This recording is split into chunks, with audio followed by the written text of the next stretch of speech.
Le monde de la compliance se digitalise depuis plusieurs années. Il est aujourd'hui peuplé d'une multitude d'outils et de solutions d'origine française, européenne ou anglo-saxonne qui soulagent le compliance officer dans son travail au quotidien. Avec l'intelligence artificielle et l'automatisation, on vante même les qualités de certains logiciels capables d'assurer des tâches à faible valeur ajoutée pour permettre à l'homme de se concentrer sur d'autres plus nobles.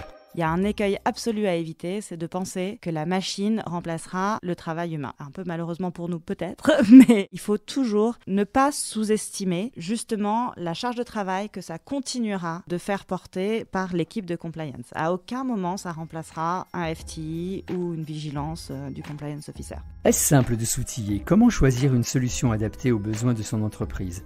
Que faut-il avoir en tête avant de se lancer? Nous avons demandé son point de vue à Domitille Fontaine-Castet, compliance officer en entreprise depuis plus de 4 ans. Ancienne avocate, elle a été débauchée chez un client pour travailler sur les opérations de fusion-acquisition d'un grand groupe français, Rexel. Elle a ensuite été nommée à la tête de la direction compliance qu'elle n'a cessé de digitaliser. Depuis le mois de septembre, elle est Chief Compliance Officer du groupe Accor. Nous avons enregistré cet épisode avant sa nomination. Bienvenue dans Enquête Interne, le podcast proposé par Lefebvre Dalloz qui vous emmène dans les coulisses de la compliance. Vous écoutez l'épisode 6 de la saison 1. Enquête Interne vous dévoile chaque mois le quotidien des professionnels de la compliance à travers une série d'interviews. Aujourd'hui, Leslie Brassac et Sophie Bridier, journalistes pour Actuelle Direction Juridique, évoquent avec Domitille Fontaine-Castet les outils digitaux utiles aux compliance officers. Très bonne écoute à tous. Bonjour Domitille Fontaine-Castet, merci d'avoir accepté notre invitation. Bonjour. Aujourd'hui, nous allons parler ensemble des logiciels de conformité. Vous allez nous parler donc des outils que vous utilisez au quotidien. Quel type de logiciel utilisez-vous par exemple? Nous utilisons de nombreux logiciels et très variés, différents en fonction, on va dire, des grandes matières. Donc par exemple, sur la partie protection des données personnelles, nous utilisons des logiciels très intégrés qui nous permettent de suivre tous les traitements de données personnelles. Nous avons vraiment des registres qui sont par traitement, qui nous permet de faire des registres par ce qu'on appelle des actifs. Ça peut être par exemple des applications. Ce qui est extrêmement utile, notamment s'il y a un incident. Ça nous permet tout de suite de savoir quelle application nous sert, pourquoi, et donc pour quel type de personnes et quel type de personnes nous devons informer. Nous avons des logiciels pour faire des analyses d'impact. C'est également des demandes du RGPD. Nous avons après, alors je ne sais pas vraiment si on peut appeler ça des logiciels, c'est du e-learning pour les formations, donc ça dans toutes les matières, que ce soit la protection des données personnelles ou que ce soit la lutte contre la corruption ou tout ce qui est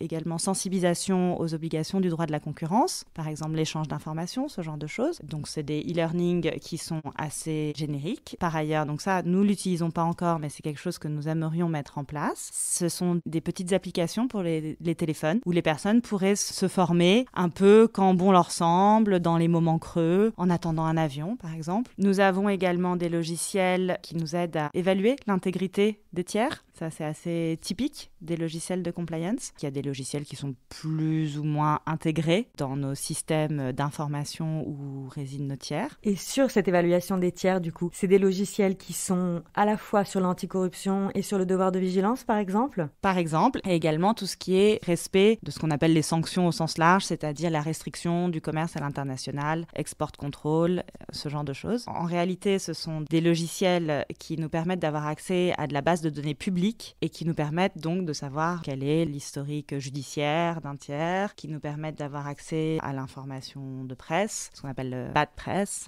la mauvaise réputation éventuelle d'un tiers. Ça nous donne accès à tout cela. Et donc ces logiciels, ils ont des informations de l'international. Vous avez les dépêches de l'ensemble des journaux du monde? Absolument, c'est tout à fait ça. Ce sont des logiciels qui sont pas toujours faciles à manier. Il y a un vrai travail en fait d'identification en amont des besoins et de cartographier nos tiers à risque. Car il est évident qu'on n'évalue pas 100% de nos partenaires, 100% de nos clients, encore moins dans la distribution. Donc il faut d'abord cartographier et une fois qu'on a cartographié, on arrive à déterminer exactement le nombre de tiers qu'on doit évaluer et dans quelles mesures on doit les évaluer, c'est-à-dire qu'on peut faire un screening, juste consulter ces logiciels pour savoir quelle information publique ressort. On peut aller plus loin si on estime qu'il y a un niveau de risque un peu plus élevé. Donc on peut envoyer des questionnaires à notre tiers en lui demandant le type de dispositif, d'éthique des affaires, anticorruption il a chez lui. Les logiciels nous permettent également de suivre ce qu'on appelle le workflow. C'est-à-dire, une fois qu'on a envoyé le questionnaire, savoir si personne a répondu, si elle a répondu suffisamment bien ou pas, si on relance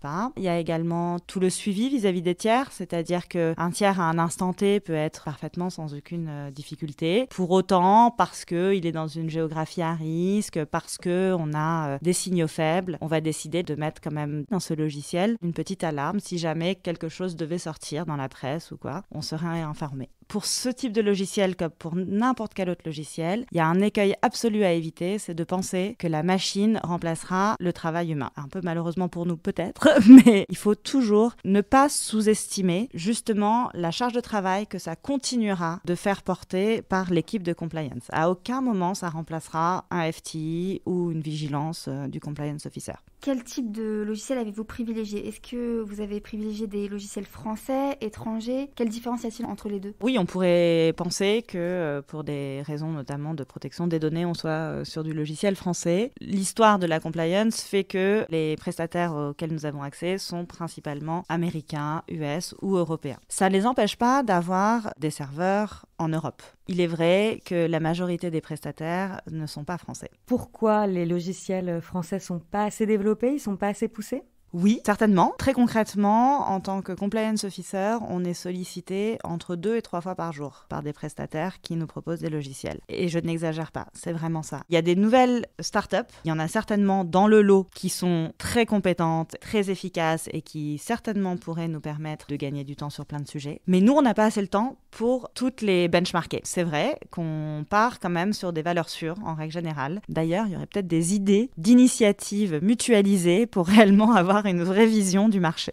Est-ce qu'il y a d'autres critères sur lesquels vous les avez choisis en fait? Alors la difficulté des solutions américaines ou anglaises, c'est qu'on n'a pas tout à fait la même vision sur la compliance dans les entreprises. L'approche française est, on va dire, assez technique, ne se positionne pas politiquement. C'est un point important à garder à l'esprit lorsque on choisit des formations e-learning, parce que l'aspect un peu dogmatique que certaines formations peuvent avoir ne correspond pas à l'état d'esprit de nos collaborateurs. Il faut également penser que dans un groupe international, lorsqu'on choisit un outil de e-learning, de formation, quel qu'il soit, il faut qu'il puisse être déployé dans toutes les géographies. Et par exemple en Asie également. Et il serait malvenu d'avoir une position un peu politisée sur certains sujets. Il faut bien évidemment que toutes les langues soient disponibles. Et il ne faut surtout pas sous-estimer le temps et le coût que peuvent comporter des développements dans de nouvelles langues. Un projet peut réellement coûter 2 fois plus lorsque on ajoute une dizaine de langues qui ne sont pas encore déployées, qui ne sont pas off the shelf dans l'outil en question. Ça fait une grande différence lorsqu'il y a des petites vidéos, bien sûr, parce qu'on se rend difficilement compte du travail que peut représenter l'ajout de sous-titres. Ça fait également une différence lorsqu'il y a des quiz. Donc il faut faire très attention à cet aspect qui paraît un peu un aspect à voir en fin de projet, en fin de parcours, la traduction. Or non, c'est vraiment quelque chose qu'il faut embarquer dès le début. Et il faut poser la question au prestataire dès le début. Est-ce que vous pouvez nous donner un exemple concret de choses où vous vous êtes dit « Ah non, là, c'est pas du tout adapté à mes collaborateurs ni européens ni asiatiques. Il faut absolument qu'on demande une autre version. » J'ai eu l'exemple d'une formation qui commençait avec une vidéo très américanisée et qui portait un message anti-corruption, pour lequel on peut être absolument que d'accord, mais qui se positionnait un peu comme les gendarmes du monde. C'est pas une position qu'on a envie de véhiculer et c'est pas la raison pour laquelle nous déployons ce genre de dispositif anticorruption dans les pays du groupe. Donc on a décidé de ne pas travailler avec ce prestataire qui pour autant était très bien par ailleurs. Au niveau du budget,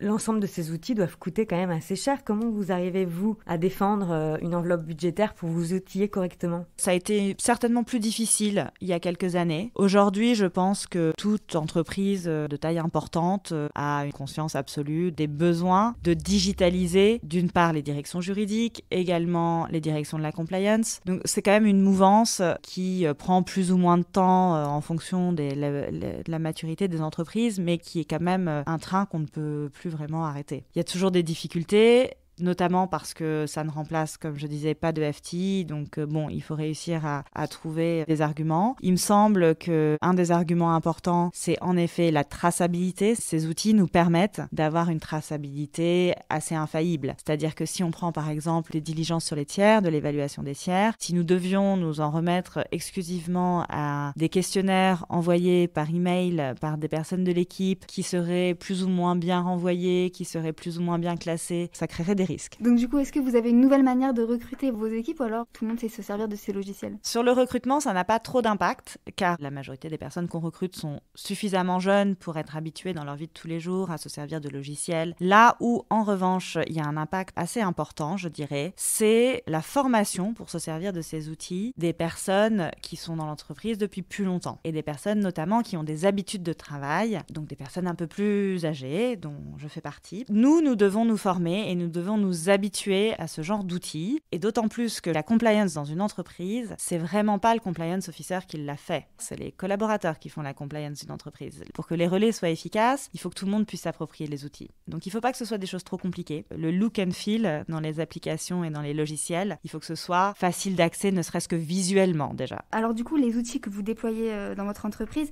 ils sont mis en place par qui? Par l'IT, par le DPO, la DJ? C'est une excellente question qui me permet d'appuyer sur un point important, c'est toute la partie gestion de projet. Il ne faut pas hésiter, à mon sens, à vraiment nommer un project manager, un PMO. Ça semble comme ça, comme une simple acquisition d'outils. Or, ça va bien plus loin. Car en effet, pour que ce soit approprié par les uns et les autres, il faut savoir ce dont les uns et les autres ont besoin. Quelque chose comme, par exemple, la diligence sur les tiers, c'est en réalité, au-delà de l'outil qu'on va choisir, ça impacte divers processus. Ça va impacter des processus dans le M&A, dans l'immobilier, dans les achats, dans les CRM. Donc, il faut vraiment un project manager qui ait une vision extrêmement transverse de toutes ces fonctions et qui travaille avec le compliance officer pour déterminer au mieux l'outil qui sera réellement utile à toutes ces fonctions. Parce qu'encore une fois, si l'outil n'est qu'une contrainte et n'apporte pas de plus-value et ne sert pas réellement aux opérationnels, il ne sera pas utilisé et donc il ne sera pas efficace et donc la compliance sera amoindrie.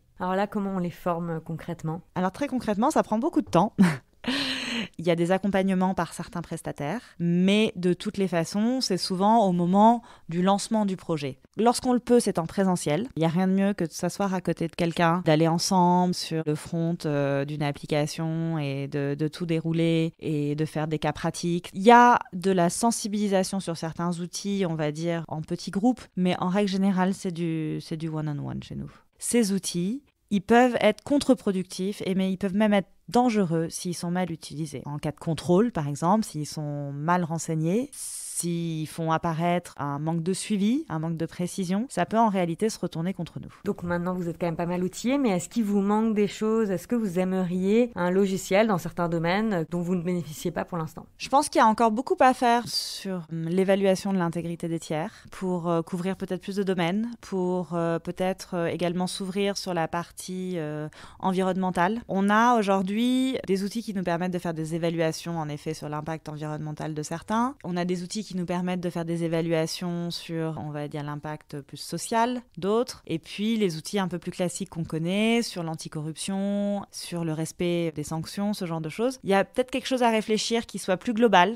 qui permettrait réellement d'avoir une vision avec un seul outil à 360 de l'ensemble de nos tiers. Bon, je crains que ce soit un doux rêve, ça me paraît très compliqué, mais bon, ça typiquement, ça pourrait être un peu le logiciel rêvé. Sans compter qu'on pourrait imaginer des logiciels qui réellement, au lieu d'arriver post-cartographie des tiers, arriveraient avant et feraient vraiment la totalité du travail de la cartographie des tiers, c'est-à-dire partir de 100% des tiers jusqu'à la fin et en garder peut-être 5 ou 6% sur lesquels il y aurait une évaluation poussée. Bon, on pourrait imaginer des choses plus intégrées. Je pense que ça, ce serait intéressant. Dans les formations, il y a encore beaucoup à faire. Il y a encore beaucoup à faire en termes, je pense, de sur-mesure, c'est-à-dire typiquement, moi, ce que j'aimerais pouvoir trouver, c'est une formation très généraliste pour tous les collaborateurs. Et puis après, sur le même modèle, des petits modules sur des sujets précis pour toucher des collaborateurs de fonctions plus précises. Mais tout ça avec le même look and feel, c'est-à-dire avec les mêmes personnages qu'on pourrait retrouver, la même ambiance, mais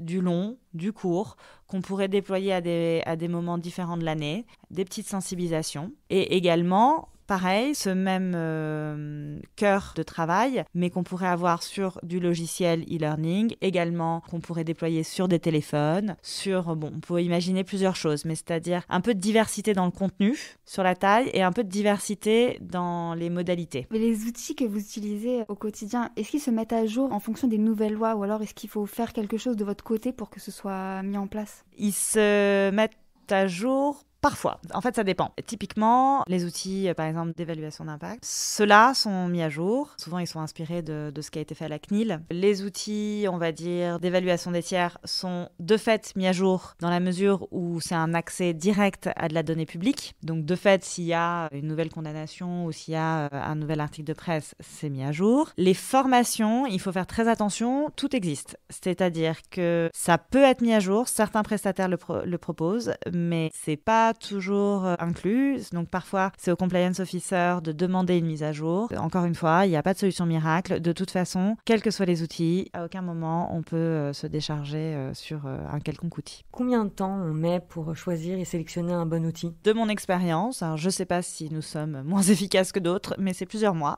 Si on veut faire les choses sérieusement, c'est-à-dire en effet passer par vraiment un appel d'offres, avoir plusieurs réunions, parce que parfois on a l'impression au premier abord que l'outil nous correspond pas. Mais en fait, c'est parfois une simple incompréhension. Parfois, c'est l'inverse, tout de suite, parce que visuellement, c'est très attractif, on a très envie de travailler avec cet outil-là. Mais bon, en réalité, au bout du 2e ou 3e rendez-vous, on se rend compte que c'est pas exactement ça dont on a besoin. C'est pas juste un achat, en réalité. Comme ça implique des process, comme ça implique beaucoup de départements, comme c'est quand même des outils qu'on essaie de garder pendant longtemps, il faut prendre le temps. Pour limiter un peu la casse, je dirais, il faut d'une part ne commencer la recherche qu'une fois qu'on a une expression de besoin extrêmement claire, une fois qu'on sait exactement ce qu'on veut, qu'on a les bonnes personnes, les bons interlocuteurs autour de la table. Donc parfois, ça voudrait dire des personnes de l'IT, parfois ça voudrait dire des personnes des RH, parfois ça voudrait dire une personne qui est à la direction commerciale. Il faut vraiment prendre le temps de réfléchir comment on veut mener le projet.